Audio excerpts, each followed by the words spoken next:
Dart frog.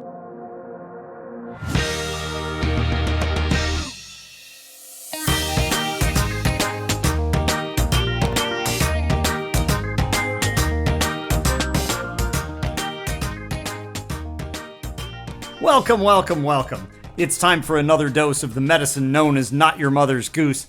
I'm Topher Goggin. Coming up today, that medicine's going to come with a spoonful of sugar as we check out Mary Poppins, but do it in the form of a George Banks review of Mary's nannying skills. We'll also find out which legendary character won the Masters over the weekend, try out another movie before and after with Harry Potter and the Sorcerer's Sword and the Stone, and then we'll tackle a classic Herman's Hermits tune on Rapunzel's Jukebox. Before we get started, though, I would like to encourage you to pay a visit to notyourmothersgoose.com. First of all, there's just lots of fun items there. But right now, if you sign up for the newsletter, we'll get you entered in a special drawing for all kinds of great Not Your Mother's Goose stuff. The winner's going to get a copy of the original Not Your Mother's Goose book and the Not Your Mother's Goose adult coloring book. Both of those are loaded up with Rick Cunningham's amazing cartoons. You definitely want to see those. We're going to give you a Not Your Mother's Goose shirt of your choice and maybe a few other things that I might throw in if I feel like it. Now, if you just can't wait, or you're just one of those people that figures you're very unlucky and won't win, there are links there where you can certainly buy this stuff yourself and support the show. I will not tell you no. But if you want to get entered, make sure you do so before May 1st of 2021. That's when we're going to do the drawing. You can sign up for the newsletter whenever you want, but if you want to be the big winner, get in before May 1st. All right, now that we have our clerical matters handled, let's all grab our umbrellas. We're going to fly off to England and get this show started.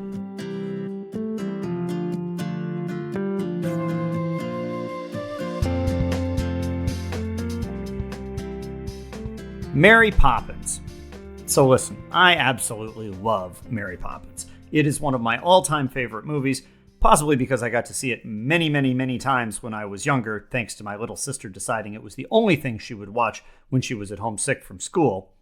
Now, I do think that they missed an opportunity by not giving Mr. Banks the first name of Rob, but otherwise, Mary Poppins is just terrific. However, it turns out that not everyone thinks she's practically perfect in every way. You should check out some of her reviews on uncannynanny.com, like this one. Mary Poppins, 1.5 stars, do not hire, dangerous and unreliable. Reviewed by Banks the Banker 87. Here's what it says. I was hiring a nanny for my two adorable children, Jane and, what's-his-face, the younger one, when I encountered Mary Poppins. Odd from the start. She didn't actually interview for the job, she just took it. Said she'd interview later if she felt like it. Basically, she's George Costanza with a flying umbrella. Now, if you hire Poppins, I'd recommend updating your insurance. Homeowners, health, probably life insurance on your children, although a term policy will do because she won't last on the job very long. Within moments of arriving at my house, she unloaded about 3 U-Hauls worth of crap from her garment bag, then demanded that our children clean up the nursery while she stood around and sang a song. It was chaos. My daughter could have been concussed by airborne dollhouse furniture. My son got locked in a closet for a while, and I currently have 4 pending OSHA complaints. Also, beware that this is normal for her. She is constantly singing. I'm surprised she didn't make the kids change the oil in my car while belting out "Don't be a dipstick." Let's see, what else? She and her friend Bert thought it would be wise to take the children on an outing in a chalk drawing, then promptly abandoned them while they went off for dinner and dancing with the beflippered waitstaff at a restaurant. The children survived this, only to be told to mount ceramic horses and ride them around the countryside in a fox hunt over a river in the middle of the Kentucky Derby and straight through a car wash. At least that seems to be the only explanation I can think of for how they could be as wet as they were when they got home. She also taught them about super cauliflower or something like that. Frankly, there were even more oddities. One day she appeared to have a talk with a dog, then rushed my kids off to see a flying jokester named Uncle Albert, who hangs out with someone with a wooden leg named Smith. And no, I have not found out the name of his other leg yet. When I took the kids to work, she got them so riled up they started a bank run because we didn't offer free checking. The next thing you know, I've been sacked and she's got the children covered in dirt and stepping in time across the rooftops of London. This lady worked for me for 4 days and the kids nearly died 12 times. The only benefit is that she checked a weather forecast or something and then just up and quit. In summary, dangerous, too much singing, and has a talking umbrella. Gets 1.5 stars instead of 1 only because Uncle Albert's terrible jokes got my job back by killing my boss. Otherwise, she can go fly a kite. And there you have it. Well, thank you, Mr. Banks, the Banker 87. All I can say is that I assume that Mary is smart enough to take all of that with a spoonful of, with a grain of salt, shall we say. Also, I do want to point out that Uncle Albert may be the most underrated cinematic cheeseball humorist of all time, aside only maybe from the Mad Hatter. Slept so poorly that I chewed my pillow to bits. And how did I feel the next day? Not bad. A little down in the mouth. That's gold right there, folks.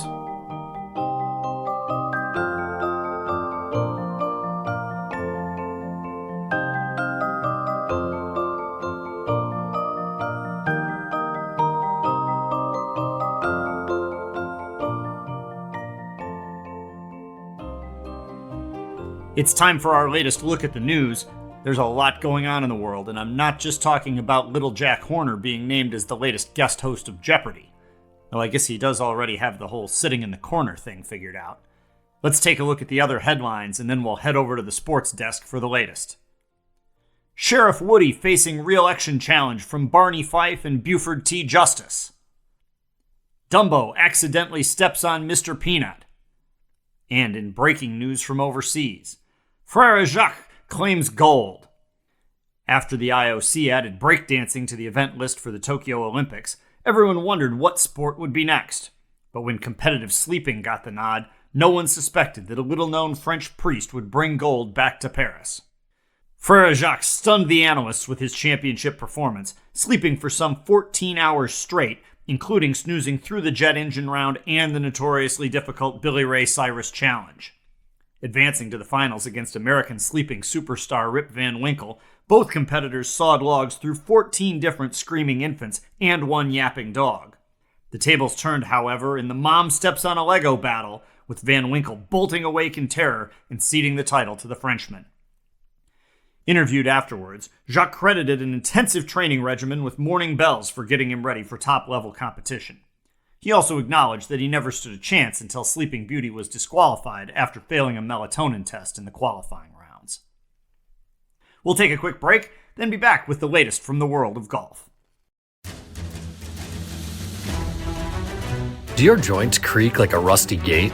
Does your car sound even worse? Well, now you can fix them both. Come and see us today at Mr. Smee's Muffler Palace and Massage Parlor, home of the $24.99 Lube Up and Rub Down. Here at Mr. Smee's, we'll get all your parts moving smoothly, from your drive shaft to your titanium knee. With our yo-ho-ho and a bottle of 10W30 special, you'll both be as jolly as Roger by the time your service is complete. We pride ourselves on having the best staff in Neverland, especially now that we've taken Captain Hook off massages and moved him to acupuncture. And check out our popular Peter Pan package, which is guaranteed to keep your vehicle and your back as young as the day they came off the lot.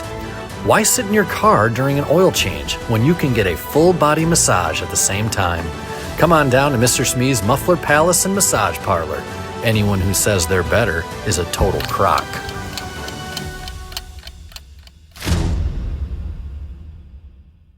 That clock noise is probably a good reminder that we won't be seeing Captain Hook going on TikTok anytime soon. Not a fan. You'll of course recognize the familiar voice of Brian Weifrich once again helping us out. When we do our All the Ads special coming up, we might as well just call it the Hour of Weef. Thanks as always to Brian. Now back to our headlines. Lightyear sued over new BuzzFeed meal delivery service. After Wild Ride, Mr. Toad saves 15% on car insurance by switching to Geico. And back to sports, where we find this story. Paul Bunyan wins Masters. Augusta National is searching its closets for a really big green jacket after woodsman Paul Bunyan shocked the world by claiming the Masters title over the weekend. A late addition to the field replacing the injured Tiger Woods, Bunyan tromped to a two-stroke victory over Rory McIlroy and Phil Mickelson. Bunyan was plagued by a number of wayward tee shots along the way, but his revolutionary new strategy of simply ripping down any trees in his path with his bare hands left him playing a different golf course. CBS Sports' Jim Nantz discussed Bunyan's controversial strategy afterwards, saying, I don't think that's quite within the rules, but when the player is 11 feet tall and holding a 9-iron, nobody was in a real hurry to point it out. Nance noted that Bunyan would be receiving a bill from Amen Corner Landscaping for replacement of 37 pines and a magnolia, and that Augusta hoped he would also cover the medical bills of a handful of patrons that Babe the Blue Ox trampled while serving as Bunyan's caddy. Bunyan is not the first provocative character to grace Augusta's grounds in recent years. In 2018, the membership was taken aback by the debut of the Emperor's new golf clothes, voting immediately to award him a full-length green trench coat despite a 67th place finish.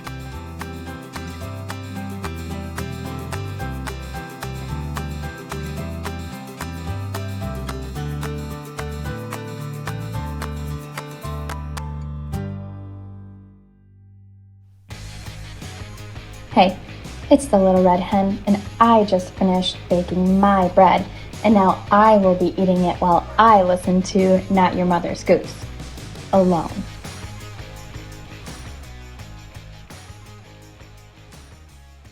We got a good reaction to the movie before and after segment, by which I mean a listener named Steve said he liked it, and if Steve can't be trusted, who can?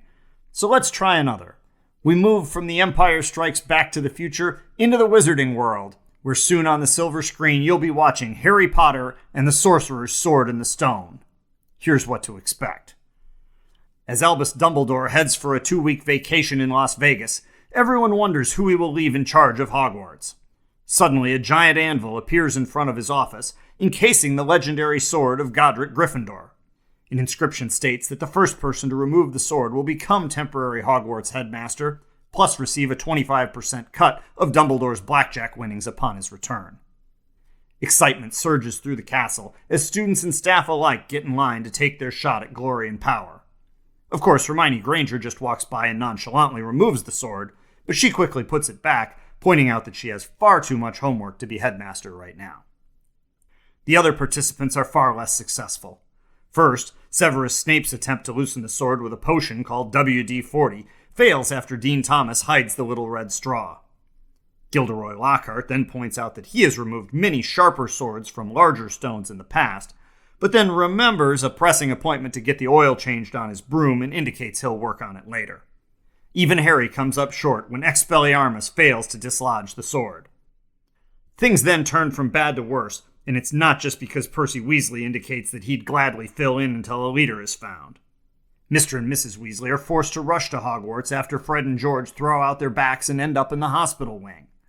"You got hurt pulling this thing?" a confused Mr. Weasley says as he grabs Gryffindor's sword and slides it out. The crowd's collective jaws drop, and Ron realizes that his dad, Arthur Weasley, is now King Arthur of Hogwarts, at least for a couple of weeks. King Arthur's reign as headmaster is uneventful, but does include the installation of a fascinating new muggle device called a toaster in the kitchen. Of course, all good things must come to an end. Dumbledore returns early after being banned from the Bellagio following a remarkable roulette winning streak, and rumors begin to circulate that Mad Madam Mim may have joined forces with Voldemort. For that, you'll have to tune in for the sequel, Harry Potter and the Order of the Phoenix Suns, as Sirius Black and Mad-Eye Moody go undercover as NBA stars to infiltrate the dark magic being used by the Washington Wizards.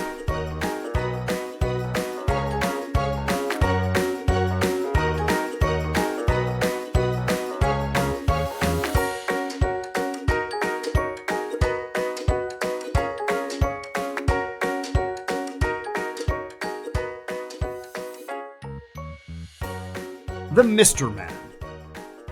So, if you had some sort of strange quirk growing up, there's a good chance there was either a Mr. Something or a Little Miss Something book for you. By which I mean about you. These were a series of stories by Roger Hargraves about some very oddly shaped people with descriptive names.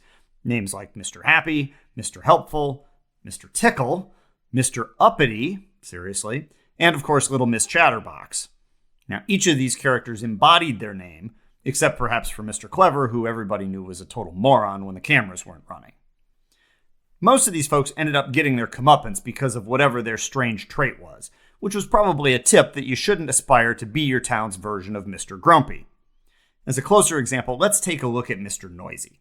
Mr. Noisy seemed to be some sort of giant orange cousin of the Kool-Aid Man, who went around stomping his feet, slamming doors, and constantly yelling at people.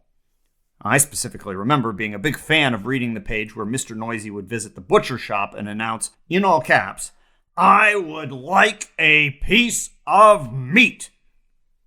Now, as you can imagine, that got rather old for the butcher, named Mr. Bacon, fairly quickly. So he ends up giving Mr. Noisy the silent treatment until he finally gets the hint and decides it's time to shut the front door. Quietly. My parents bought me a few of these books, and now that I look back at it, I do sense a bit of a theme. Specifically, I think I was chosen for the Mr. Annoying sub-series of the books. I had Mr. Noisy, but I also had Mr. Fussy, a giant scribble named Mr. Messy, and a book called Mr. Nosy. So I'm now thinking about this, starting to wonder if my parents were trying to tell me something. Mr. Cheerful, Mr. Funny, Mr. Brave, Mr. You Look Like Brad Pitt, none of those were on my bookshelf. I did, however, have a copy of Mr. Bump. He was a bandage-covered walking ad for Life Alert that will definitely be played by Humpty Dumpty if they ever make it into a movie. On the same thinking, I suppose Pinocchio is a bit of a shoo-in for that role of Mr. Nosy, though he might want to hire a stunt double, since I specifically remember that Mr. Nosy gets his snout pinned with a clothespin, painted, and then blasted with a hammer when he keeps sticking it in places it doesn't belong. I took a look, and they are actually still writing these books today, though the 2021 releases include the somewhat boring-sounding Mr. Calm and Little Miss Kind. Personally, I'd prefer something more relatable, like Mr. Gassy and Little Miss Sweatpants. On the other hand, the real books do include Little Miss Scatterbrain and Mr. Grumble, who I think we've all met in real life, not to mention Mr. Nonsense, who I'm pretty sure is a member of Congress. There's also Mr. Wrong. He would seem to have a few possible plots, not to mention Little Miss Whoops, who you'll be surprised to learn is actually not related to anything you were supposed to learn in health class.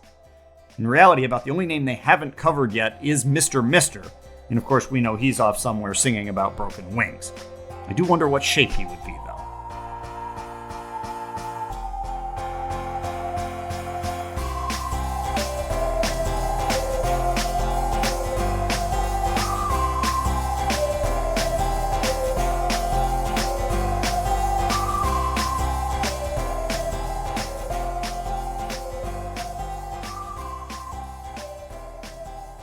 We'll wrap up another episode with our regular visit to Rapunzel's Jukebox.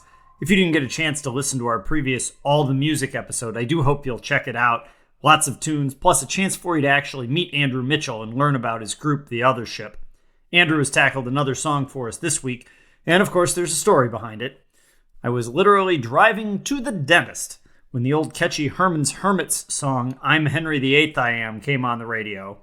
And with my apologies to Peter Noon, I basically thought, this is the silliest song ever. But I bet I could make it even worse. Well, after a good polish and no cavities, I went home and tackled that goal, and I'm pretty sure I succeeded. Then, of course, came the challenge where I had to convince Andrew that he should actually sing this foolishness. I figured I would bury it with a couple other ideas I was working on when I sent it his way, but he wrote back, "Oh, I used to be a camp counselor and we sang that song all the time. I love it." Well, in that case, go nuts. He got down to business. Here's the result. Formerly, I'm Henry VIII I Am, coming to you from Andrew Mitchell on Rapunzel's Jukebox.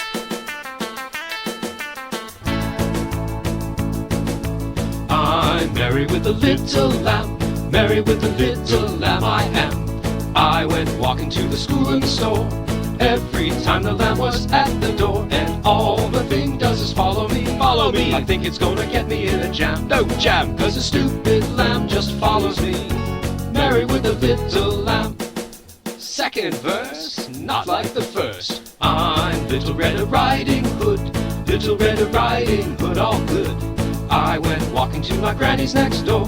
Big bad wolf, he got there just before his dinner. It was my gran and me, gran and me. He wouldn't eat a burger or a ham, no ham. We're a 4-course meal, my gran and me. Little Red, I taste like Spam. I'm Mary with a little lamb, Mary with a little lamb I am.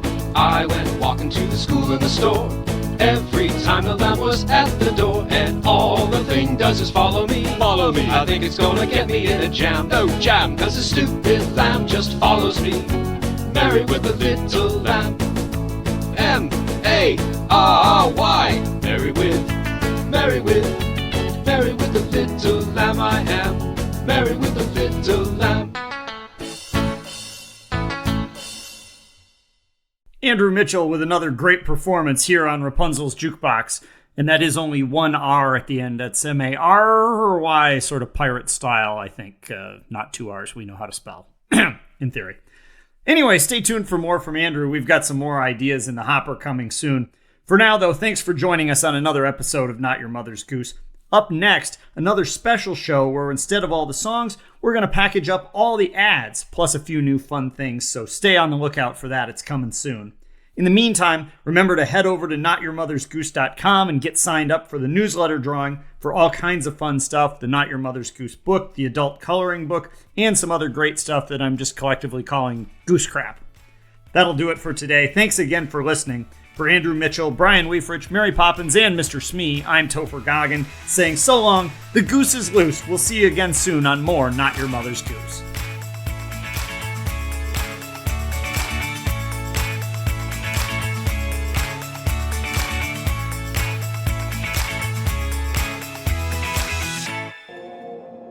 Dart Frog.